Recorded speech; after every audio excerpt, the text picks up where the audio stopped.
আসসালামু আলাইকুম, কেমন আছেন সবাই? তো অঙ্কটা হচ্ছে বার্ষিক শতকরা কত হার সুদে 425 টাকা 3 বছরের সুদে আসলে 476 টাকা হবে। তো এখানে হার মানে সুদের হার বের করতে বলা আছে, মানে আর হ্যাঁ ওইটা বের করতে বলা হচ্ছে। তো এখানে দুইটা মানে অপশন আছে, যে দেখেন যে এই মানে আসল একটা হচ্ছে আসল আর একটা হচ্ছে সুদ আসল। হ্যাঁ, মানে সুদ সহ মোট টাকা, এই যে 3 বছরের সুদে আসলে বলা আছে 476 টাকা। তাহলে এটা থেকে আমরা প্রথমে সুদটা বের করে নিই, যে সুদ সহ মোট টাকা হচ্ছে 476 টাকা, আর আসল হ্যাঁ মানে আসল আছে ওখানে, যে যে বার্ষিক কত টাকা হার সুদে 425 টাকা, এটাও হচ্ছে আসল। তো আসল 425 টাকা। তো সুদ বের করতে হয় কিভাবে? সুদ সমান সমান সুদ আসল বিয়োগ হচ্ছে আসল। তো সুদ আসল 476 টাকা বিয়োগ হচ্ছে 425 টাকা। আর সুদের মানে শর্ট ফর্ম কে বলা হয় হচ্ছে আই।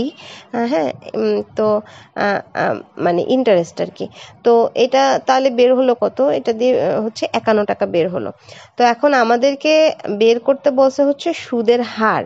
তো আমাদের একটা সূত্র আছে, আই সমান সমান PNR। হ্যাঁ, তো আই মানে হচ্ছে এই যে সুদ, তারপরে পি ধরা হয় হচ্ছে মানে মোট যে সময়টা সেটা,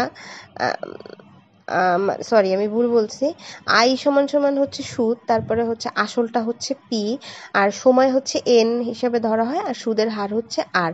তো সুদের হার যেহেতু মানে হার মানে হচ্ছে যে নিচে একটা 100 থাকবে, হ্যাঁ 1/100 এরকম থাকবে। তো তাহলে আমরা সেভাবে বসাই দিই, আই সমান সমান হচ্ছে 51, তারপরে আসল দেয়া আছে হচ্ছে 425 টাকা, পি সমান সমান 425 টাকা, তারপরে মোট সময় দেয়া আছে হচ্ছে 3 বছর বলা আছে 3, আর আর সমান সমান হচ্ছে R/100। তো আর সমান সমানই আমাদেরকে বের করতে হবে। তো আমরা সব মানগুলো বসাই দিলাম, শুধু আর এর মানটা যেহেতু আমাদের জানা নাই, ওইটাই আমাদের বের করতে হবে। তারপরে এখানে হচ্ছে 5100 হলো, আর এখানে হচ্ছে 1275 হলো, আর আর হলো। তো আমরা মানে এরপর লেফট মানে ওই পাশেরটা এই পাশে, মানে এই সাইডে নিয়ে আসলাম, আর এই সাইডেটা ওই পাশে নিয়ে এলাম, মানে টার্ন করলাম আর কি। তারপর হচ্ছে আর যদি আর সমান সমান যদি বের করি, তো ওখানে যেহেতু ওইটা মানে উপরে ছিল নিচে চলে আসলো এখানে।